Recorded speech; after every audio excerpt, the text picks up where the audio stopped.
Tonight, Tauranga oil spill, police hunt grey sedan and my kitchen rules. Kia ora and good evening. Welcome to Central News on TV Central for Wednesday, the 29th of April. I'm Amanda Harper. In today's news, the containment of the oil slick in the Bay of Plenty has been successful, and the Bay of Plenty Regional Council are progressing with the clean-up. On Monday, an oil slick was spotted by Bridge Marina staff, and it was discovered heavy fuel oil had leaked from a pipe during fuel bunkering.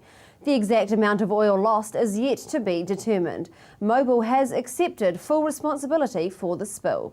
Coastal Chair Chris Battershill, the regional on-scene commander and iwi representatives met this morning to agree on a collaborative approach for cleaning up at Motuapuhi Island. Science staff are continuing sampling across all affected areas. Oil has been washed up high on the foreshore at Maungatapu, covering about 300 metres of the beach northeast of Turret Road. There are other smaller areas of oil at Motuapuhi Island. Most is trapped in vegetation and is being removed as quickly as possible. Boaties are reminded not to clean their boats or gear with any aggressive chemicals, as this may cause more contamination. Please contact your marine operator for more advice. The public have been asked to stay away from oil wash-up areas. Oil slicks or oiled vessels should be reported to the Regional Council's pollution hotline on 0800 884 883. Any oiled wildlife found should be reported to DOC on 0800 362 468. Waikato District Police are keen to locate a grey four-door sedan last seen south of Cambridge Township at 3 o'clock yesterday afternoon. The driver and passenger of this vehicle gave a lift to two tourists hitchhiking on State Highway 1 near Hamilton. The tourists were dropped off by the vehicle at Keely's Landing rest area. The vehicle drove off before the tourists could retrieve their belongings from the vehicle's boot. The tourists believe that this was an intentional act. Apart from the scant vehicle description, the tourists could only add that the registration plate began with C. The driver and passenger are described as male Caucasian, brown hair, both were smokers, but no other details are provided. The tourists had all their travelling property in their missing backpacks. Senior Sergeant Andrew Riley of the Waikato Police describes this as a disgusting act of dishonesty affecting the travel plans of two tourists to New Zealand. Any people who may have information that could lead to the identity of the offenders or the recovery of the missing property are asked to contact the Waikato District Police or Crime Stoppers. A three-day conference in Hamilton has started today, focusing on the development of Kiwi children being hindered by risk-adverse play areas that don't allow them to explore their own limits. The City is a play-space conference hosted by the New Zealand Recreation Association at Claudelands Arena and is expected to attract close to 100 leading academics, landscape designers, local authorities and school and community board leaders.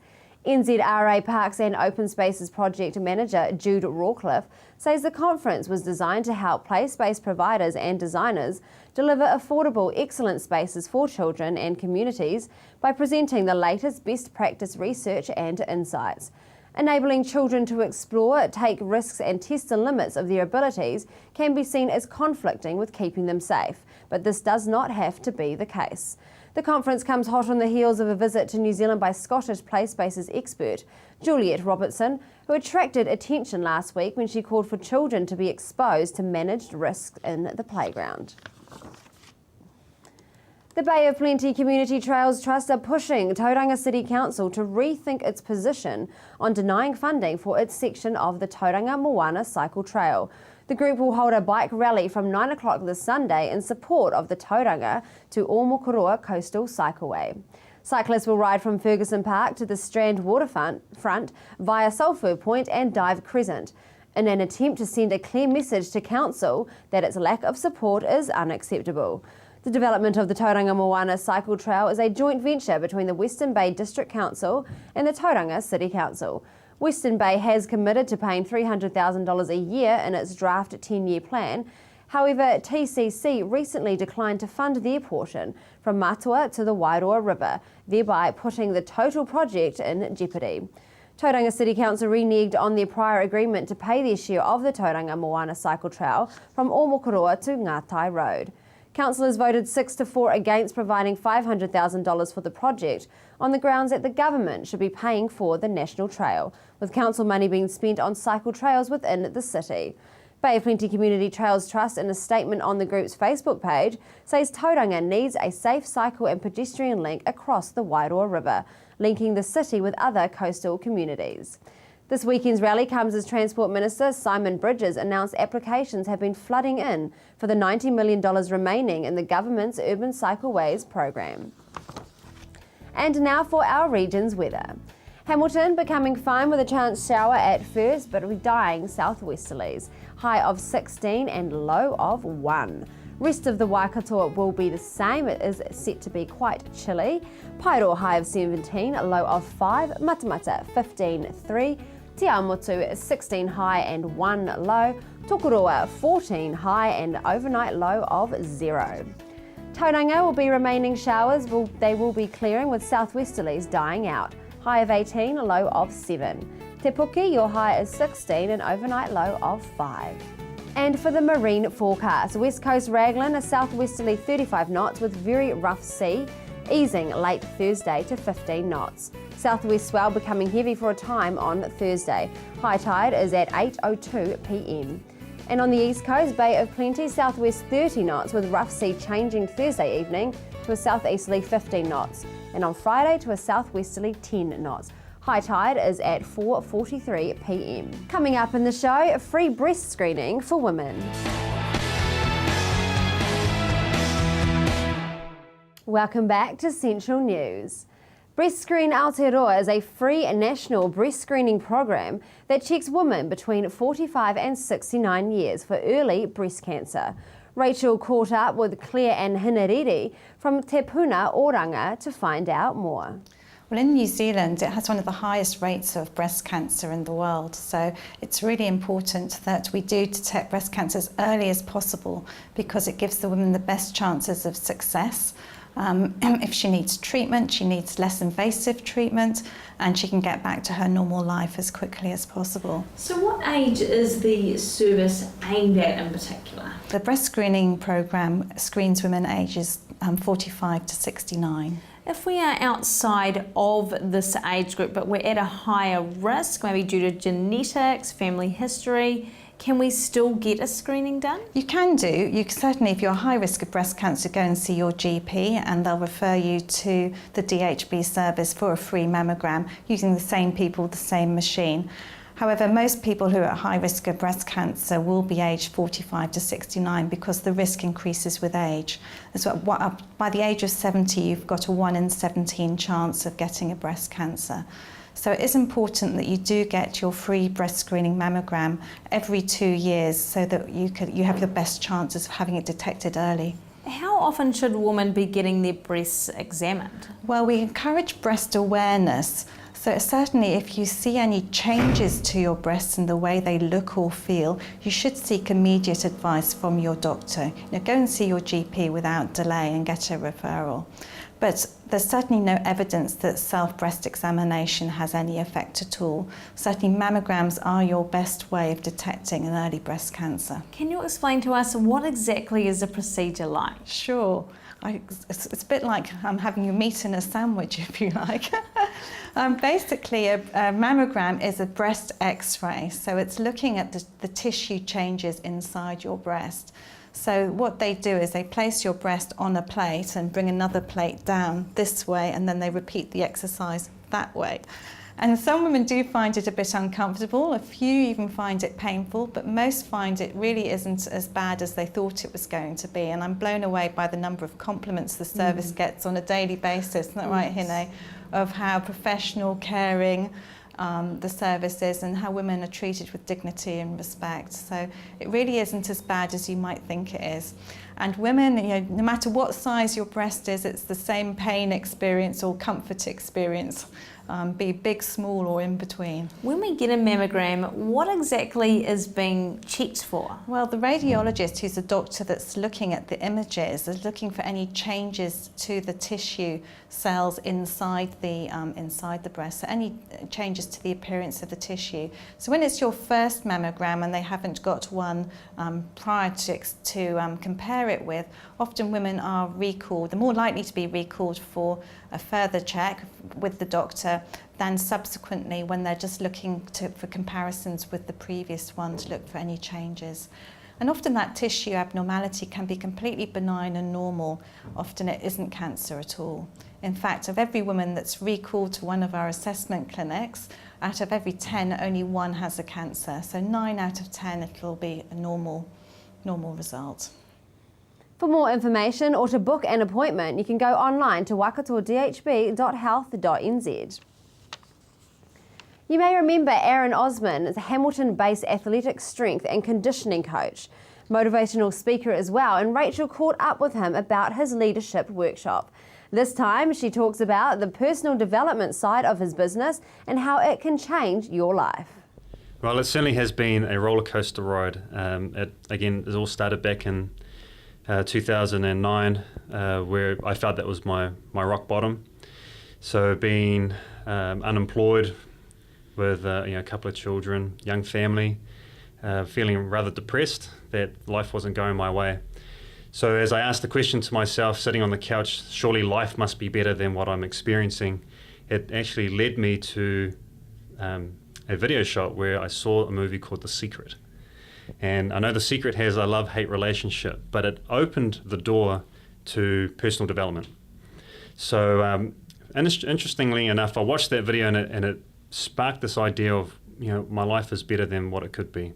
So I put it to practice, and I went and looked at a $500,000 house, and I said, I'm going to use The Secret.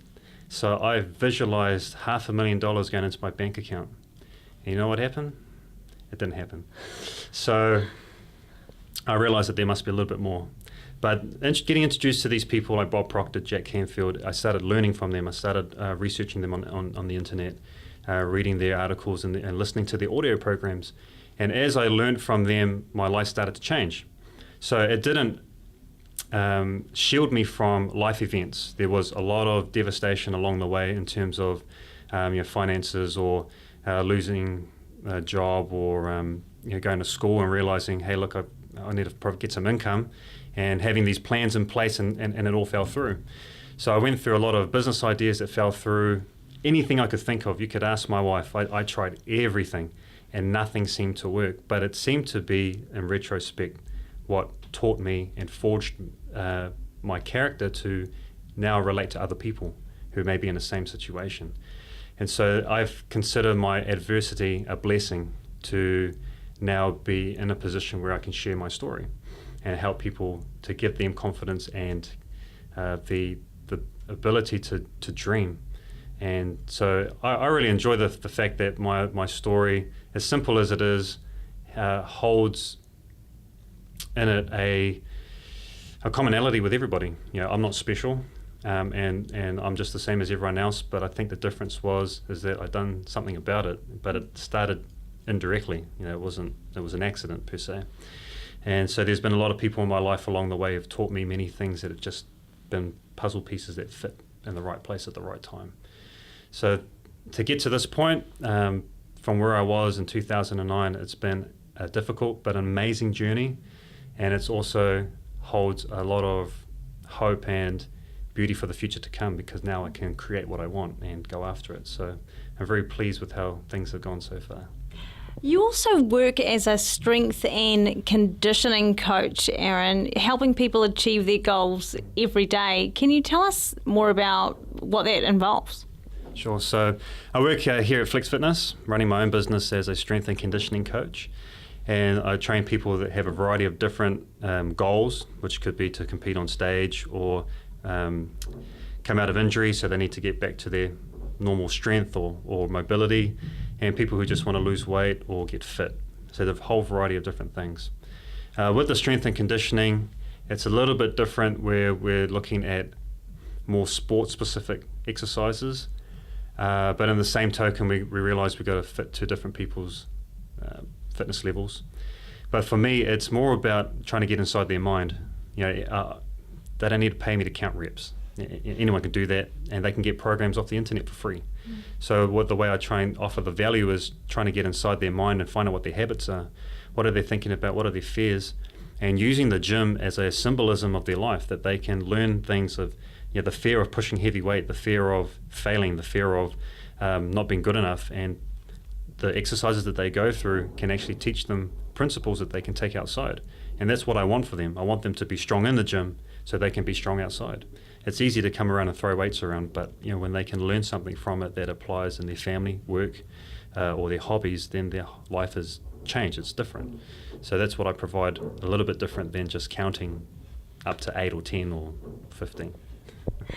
If we want more information on the range of services that you provide with the strength and conditioning and with your personal development business, where can we go to get that information? So the best place to go is my website. It's aaronosman.com. Also Facebook, I'm on there. You can find me there, and that's the two main places where I'm interacting the most. And my services are listed there. Also, it's going through an update, so there will be more information put on shortly. But those are the two places where you can go. To find out more or to get your 28-day success challenge, go online to aaronosman.com. Stay with us. After the break, My Kitchen Rules winners.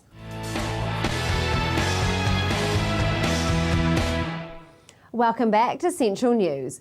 Rachel chats to local foodies, My Kitchen Rules 2014 winners, Neena Trsucott and Belinda MacDonald, to see what exciting ventures they have in store and what's been keeping them busy since their win.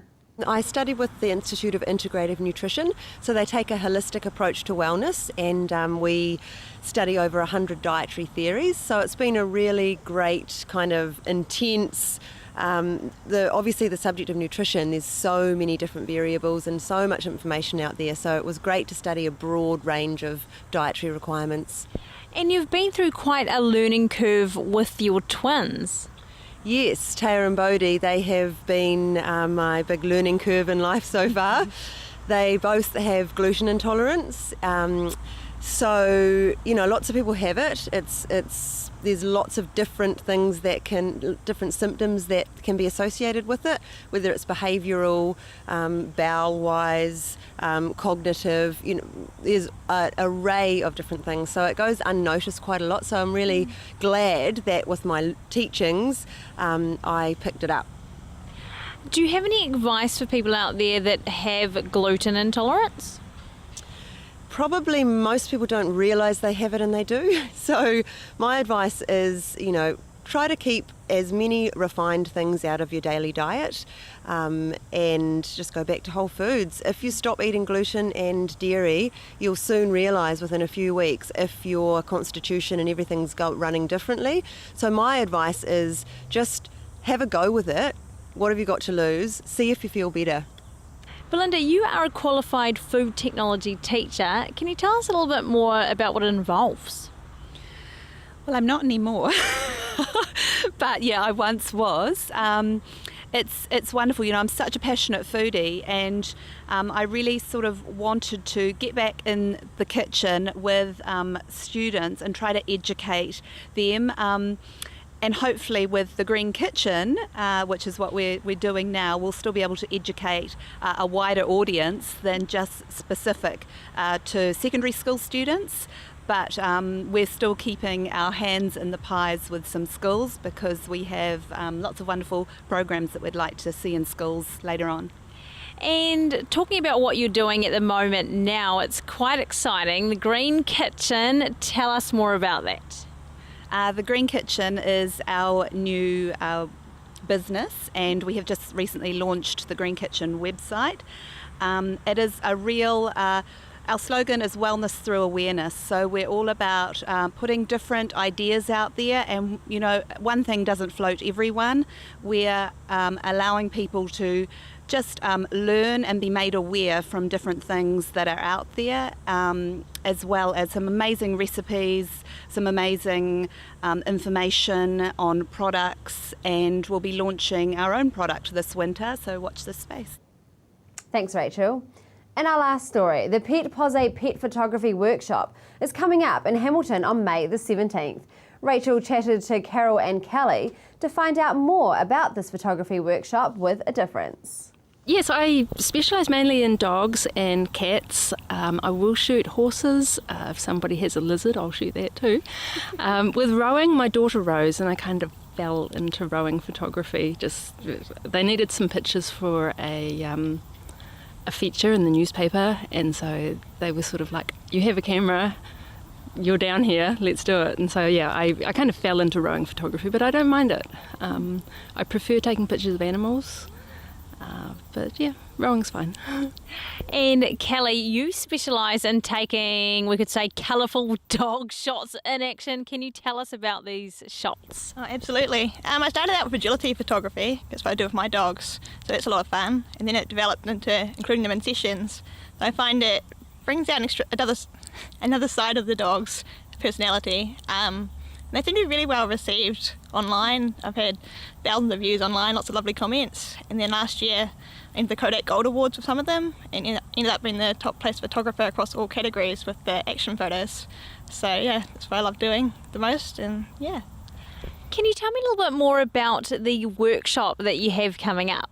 Oh, the workshop, it's going to be such fun. We are going to have it held at the Arboretum out at Taitoa, which is west, I think it's west of Hamilton, out towards Raglan, and we're going to cover the creative process for dog portraits from start to finish. So we're going to meet our beginner to intermediate attendees and we'll just guide them through it. We're going to have some technical information we'll give them about their cameras and settings for dog photography, and we will just carry on from there. We've got models that we're going to have them practice with, and then we'll go to some editing. So is the workshop open to all skills and levels, Kelly?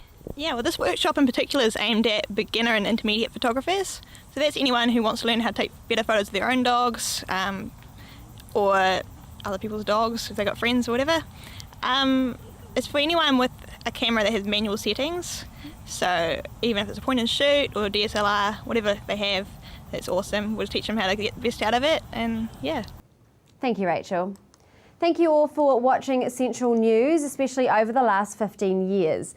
We did receive some sad news last week, but I'd like to take this time to remember the success of TV Central. It started off as a dream, but with hard work, dedication and perseverance, they were able to achieve that dream, and in doing so, provided the opportunity for hundreds of staff over the years to come in, upskill and have a great experience.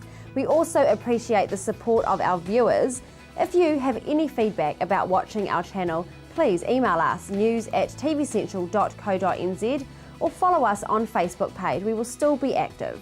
I am back on screens tomorrow night with our last ever broadcast of Central News. My name is Amanda Harper. Have a good night. Pō Marie.